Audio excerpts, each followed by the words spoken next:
Assalamualaikum warahmatullahi wabarakatuh.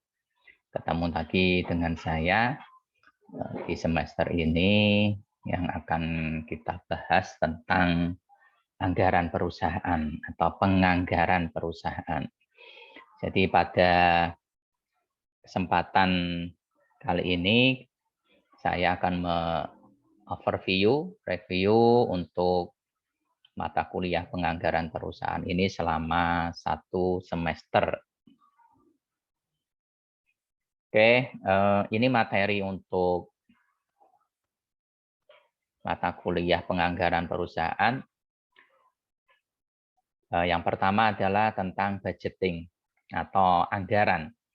Sebagaimana kita tahu bahwa dalam perusahaan itu harus melakukan penganggaran. Penganggaran di dalam perusahaan itu banyak sekali yang harus dianggarkan. Nanti ini ada beberapa anggaran yang harus dibuat oleh perusahaan. Satu persatu nanti akan kita bahas sedikit. Kemudian ada beberapa metode untuk menaksir atau membuat anggaran tadi. Ada yang menggunakan least square ya. Jadi ini menggunakan persamaan regresi, tren ya, menggunakan tren atau regresi. Jadi menaksir misalnya persamaannya seperti regresi, jadi Y sama dengan A plus BX. Jika X-nya misalnya 10, maka Y-nya berapa? Misalnya persamaannya Y sama dengan 2 plus 5X. Maka untuk mencari Y jika X-nya tadi 100 juta, maka 2 plus 5 kali 100 juta. Maka di situ akan ketemu Y. Itu salah satu untuk metode penaksiran. Masih banyak lagi metode penaksiran dalam anggaran perusahaan atau budgeting ini.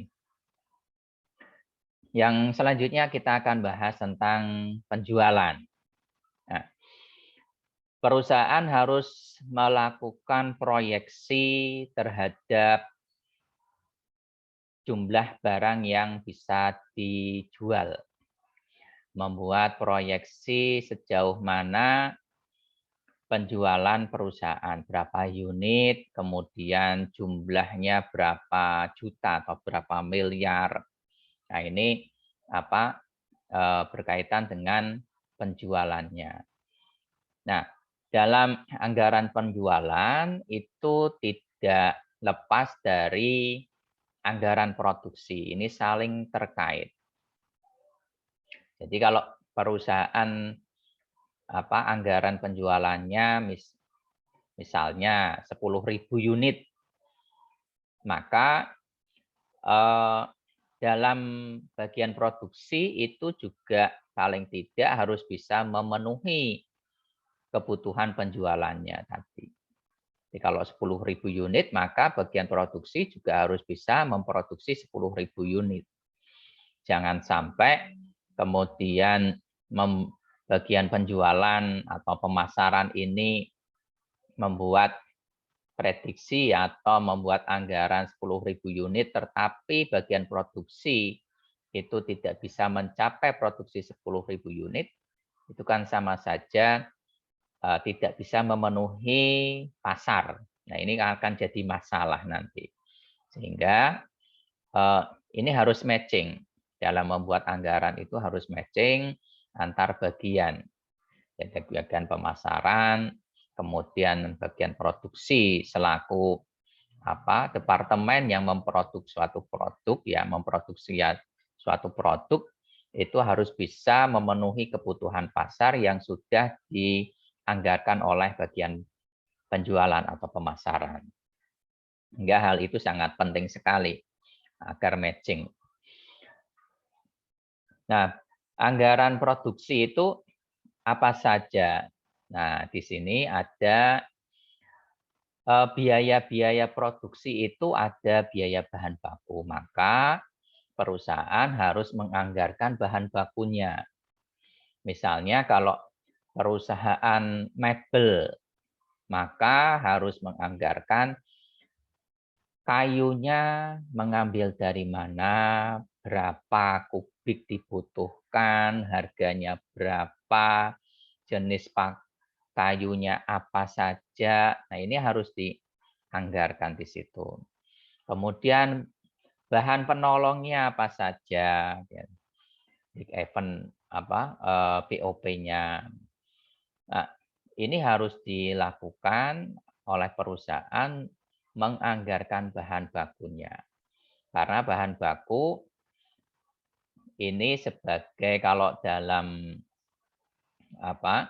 supply chain management atau di operasional ya, manajemen operasional ada supply chain management, itu jangan sampai perusahaan kehabisan bahan baku. Ya, jadi perusahaan harus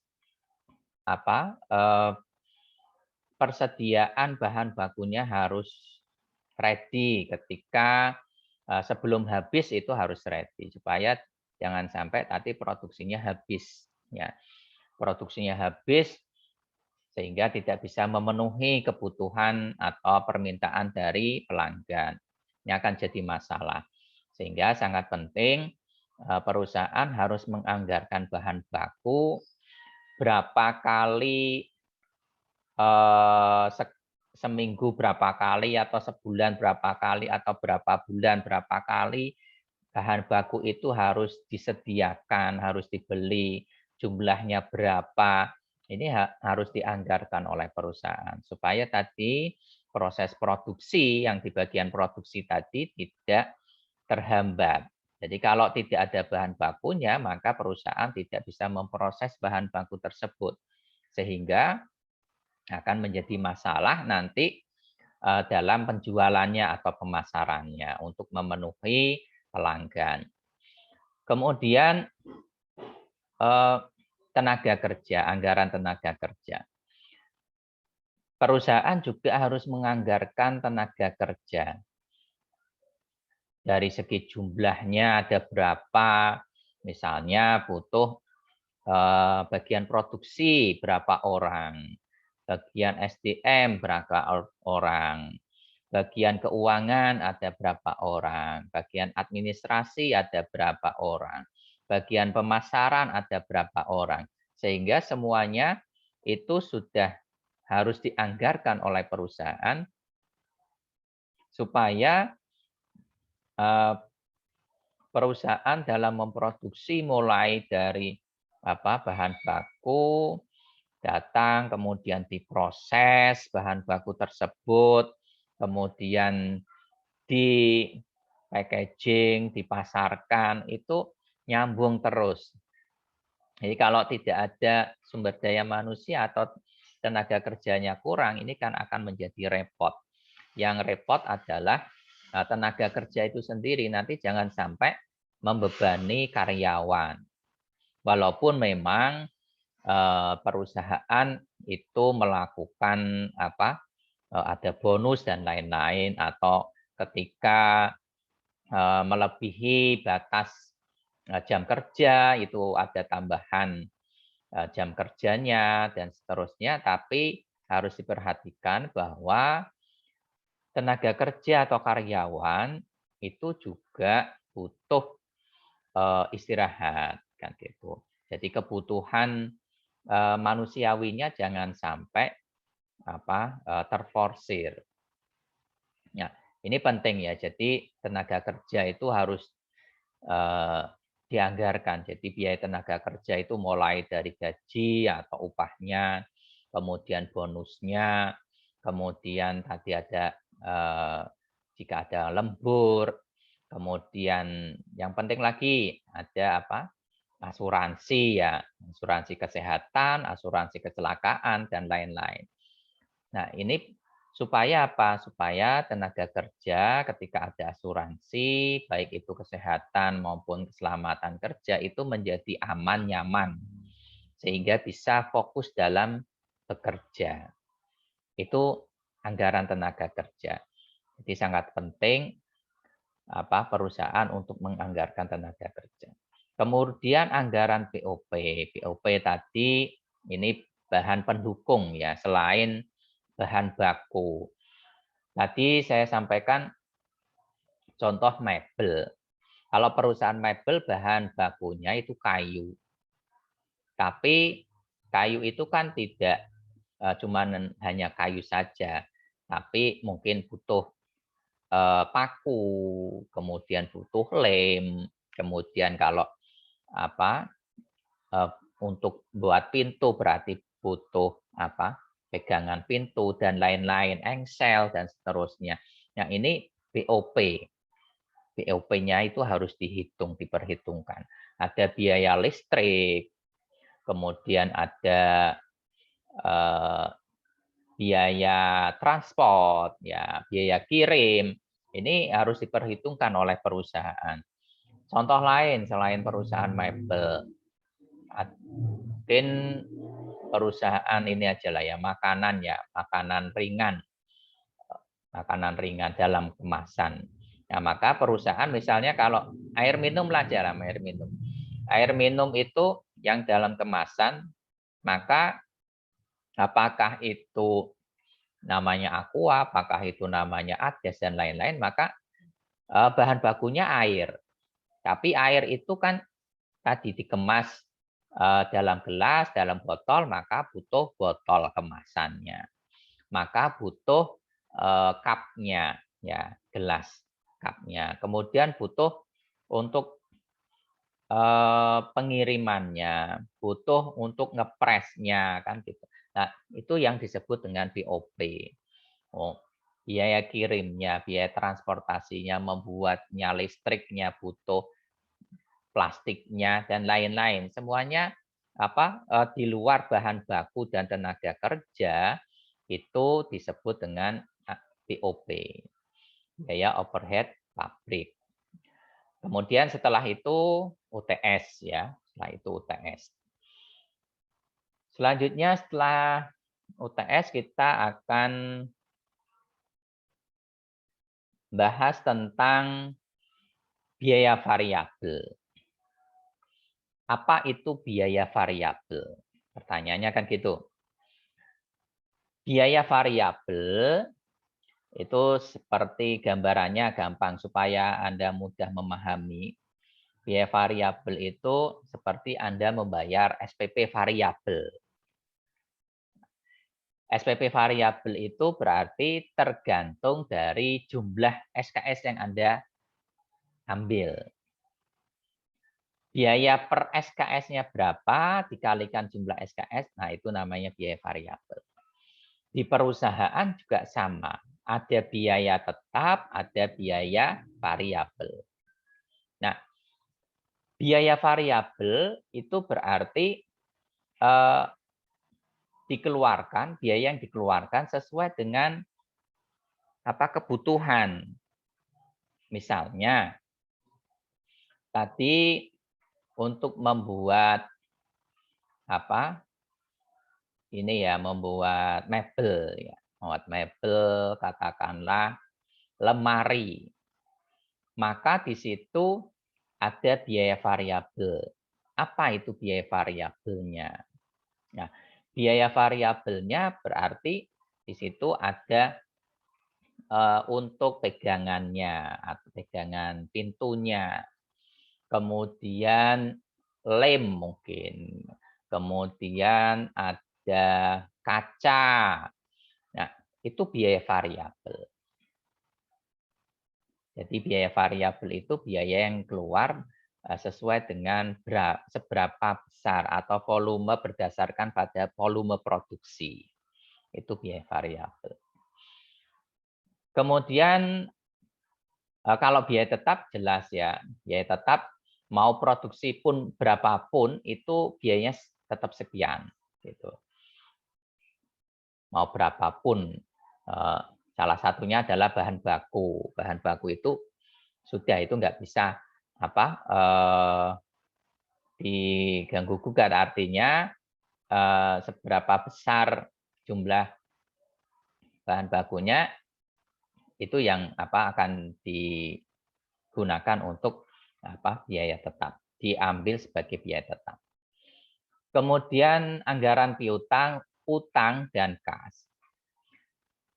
Perusahaan harus menganggarkan piutang. Artinya piutang itu kan kebalikan dari hutang.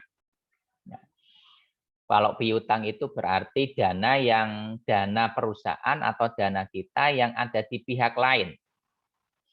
Misalnya kalau perusahaan itu menjual produknya tidak secara langsung tunai atau cash, dititipkan ya konsignasi, maka berarti itu namanya piutang.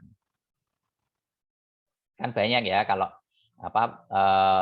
produk-produk makanan, minuman itu atau apapun lah ya, kalau dititipkan di warung, di toko, di mall atau dimanapun, itu kalau sepanjang belum dibayar cash oleh pihak toko atau pihak warung, maka itu disebut dengan piutang.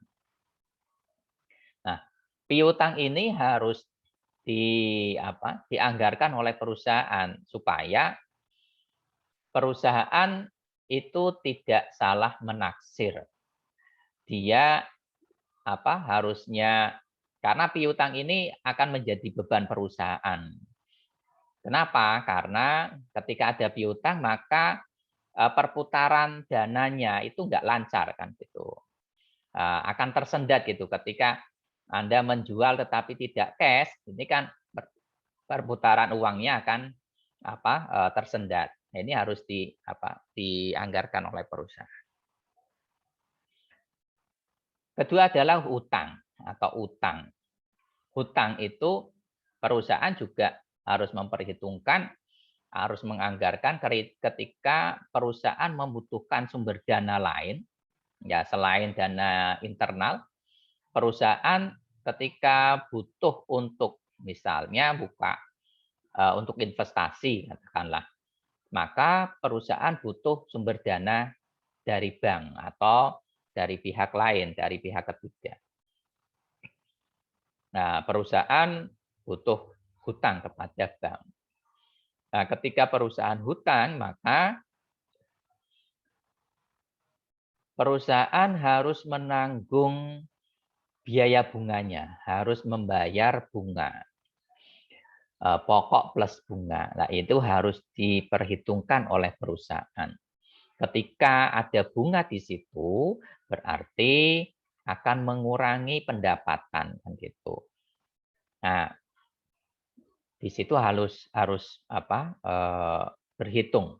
Ketika perusahaan hutang, seberapa besar hutangnya, nanti bunga yang harus dibayar berapa, kira-kira mampu membayar atau tidak. Selanjutnya adalah kas. Kas itu berarti uang cash yang dimiliki oleh perusahaan. Uang cash lah ya. Sifatnya berarti cepat bisa dicairkan, berarti uang. Kalau aset tetap itu kan susah ya, lama dicairkan. Maka kalau uang kas itu mudah dicairkan. Nah, uang kas ini harus juga dipikirkan oleh perusahaan, harus dianggarkan seberapa besar perusahaan harus memiliki uang cash. Uang cash. Contoh yang sangat beresiko itu di bank. Bank itu harus menghitung betul, harus bisa memperkirakan betul dalam sehari itu seberapa banyak orang yang akan mengambil dananya. Nah, itu harus punya cash uang. Kalau bank tidak memiliki uang cash di situ, maka bank akan menjadi masalah. Bisa-bisa dilikuidasi bank tersebut. Makanya ada salah satu bank ya, itu yang kalau mau mengambil uangnya dalam jumlah banyak, itu harus ngomong dulu, saya mau ngambil uang besok sejumlah sekian. Nah, itu harus disediakan oleh bank. Karena apa? Karena kalau ujuk-ujuk nasabah itu datang kemudian mengambil dalam jumlah besar, bank itu tidak memiliki uang cash yang bisa membayar kewajibannya kepada nasabah, itu akan jadi masalah. Contoh gampangnya gini, dulu BCA yang sekarang ini kan pemiliknya berbeda dengan BCA yang dulu ya. Dulu ketika terjadi krisis moneter 98, BCA itu sampai sekarang menjadi perusahaan perbankan terbesar di Indonesia. Dulu yang memiliki BCA itu adalah Lim Suyong, Om Lim, konglomerat paling kaya di Indonesia saat itu ya. Keluarga Lim Suyong. Sekarang anaknya punya Indofood. Nah, dulu orang tuanya Lim Suyong itu sangat terkenal sekali dulu. Nah, BCA ketika terjadi krisis moneter 98 di mana terjadi kegaduhan yang luar biasa, kurs rupiah tingginya minta ampun ya.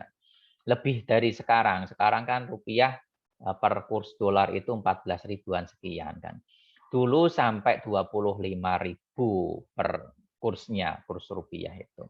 Jadi luar biasa kenaikannya. Harga-harga naik semua dan seterusnya. Nah, ketika terjadi krisis moneter semacam itu, dampaknya adalah pada politik, kemudian Soeharto harus dilengsarkan, kemudian berpengaruh juga karena Soeharto itu banyak punya kroni-kroni terutama dari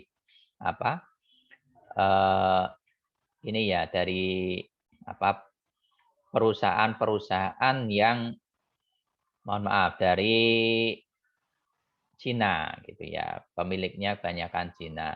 Nah, saat itu yang terjadi bukan hanya kisruh atau kasus pada krisis moneter politik saja, tetapi juga sampai pada ras gitu. Sehingga BCA saat itu yang dimiliki oleh Lim Suryong ada masalah, kemudian diserbu, terjadi ras. Ras itu pengambilan uang besar-besaran ke bank BCA. Saat itu banyak sekali diambil. Dalam waktu tidak berapa lama, beberapa hari, BCA itu tutup, dilikuidasi. Karena apa? Karena tidak mampu memenuhi kebutuhan atau memenuhi membayar para nasabahnya. Jadi banyak orang, hampir semua orang itu ngambil uang di BCA. Nah, jadi ras, kemudian Bank BCA dilikuidasi. Nah, inilah pentingnya kas. Jadi terutama perusahaan-perusahaan keuangan ya, perusahaan-perusahaan keuangan itu sangat sensitif sekali terhadap kas ini. Di perusahaan juga sama kan ya. Terutama kalau perusahaan manufaktur itu kan lebih pada besok ketika ada tagihan hutang, kemudian harus membayar gaji pegawai, upah, dan lain-lain. Selanjutnya harus membuat anggaran laba rugi. Perusahaan harus membuat anggaran laba rugi. Kenapa? Karena harus memproyeksikan ini. Ini yang harus kepercayaan masyarakat itu kan dilihat juga dari laporan laba ruginya. Perusahaan itu sudah laba atau belum kan gitu. Atau masih merugi. Nah, ini yang akan dijadikan sebagai pertimbangan masyarakat ketika melihat suatu perusahaan, apalagi kalau perusahaan itu sudah go public kan gitu. Nah, jadi kalau masih merugi saja, tingkat kepercayaannya akan turun. Tapi beda kalau perusahaannya itu labanya tinggi, itu tingkat kepercayaannya akan tinggi. Nah, di sini makanya perusahaan harus memproyeksikan, harus membuat anggaran seberapa besar labanya, seberapa besar ruginya, supaya tadi ketika perusahaan tahu bahwa perusahaan itu tahun ini mungkin pada perusahaan besar itu pada tahun-tahun awal 1, 2 mungkin masih akan mengalami kerugian, tapi itu tetap harus dibuat prediksi ya, dibuat proyeksi atau anggaran supaya kan bisa berjalan lebih baik lagi pada masa-masa yang akan datang atau tahun-tahun yang akan datang. Nah, inilah pentingnya laba rugi perusahaan. Dan yang terakhir adalah komprehensif. Komprehensif itu artinya berarti semua yang tadi dianggarkan itu dijadikan sebagai satu. Mulai biaya tenaga kerja, biaya produksi, biaya pemasaran, arus kas, hutang, piutang, biaya tetap, biaya variabel itu semuanya harus dianggarkan oleh perusahaan sehingga seberapa besar sebenarnya perusahaan itu bisa dilihat dari anggarannya. Seberapa besar perusahaan itu bisa dilihat dari laporan keuangannya. Nah, inilah bahasan kita selama 1 semester, kurang lebihnya itu. Nanti lebih detailnya kita bahas pada sesi-sesi berikutnya. Yang terakhir tanggal 17-27 Januari 2002 kita ujian akhir semester. Selanjutnya tugas. Jadi pada mata kuliah penganggaran perusahaan ini nanti akan saya berikan tugas ya, mandiri, baik itu latihan soal maupun tugas secara individu, bentuknya tugas. Model pembelajaran kita pada semester ini ya, sudah hampir 2 tahun ini kita 4 semester ya. Itu kita kemungkinan sudah mulai ada luringnya. Jadi pembelajaran kita menggunakan hybrid learning. Perpaduan antara yang offline dengan online. Atau yang luring dengan yang daring. Kalau yang luring itu menggunakan LCD proyektor dan whiteboard, daring menggunakan Zoom, Google atau Google Meeting, WhatsApp, PPT plus audio, Google Drive maupun YouTube. Jadi sebagaimana sekarang ini saya share di YouTube, mungkin minggu depan kita menggunakan Google Meeting ya, atau pakai Zoom dan lain-lain, kita variasikan. Karena mata kuliah anggaran perusahaan ini banyak hitung-hitungannya, ya nanti saya buatkan video maupun audio untuk Anda mudah memahami. Selanjutnya, tapi ini untuk yang hybrid learning, yang luringnya aturannya bagaimana kita tunggu dari kebijakan pimpinan ya, pimpinan STIE. Nah, kriteria penilaian, bobot partisipasi kelas 20%, sikap 10%, tugas 20%, UTS, UAS 25%. Jadi komposisinya sebenarnya menguntungkan buat Anda kalau Anda aktif ya. Karena partisipasi kelas ini sampai 20%, tinggi juga. Tugasnya juga tinggi. UTS, UAS hampir sama. Jadi UTS, UAS itu bukan semata-mata nilai akhir Anda itu ditentukan oleh UTS, UAS. Karena komposisinya hampir berimbang dengan partisipasi kelas dan tugas. Referensi, ini ada beberapa referensi yang saya gunakan.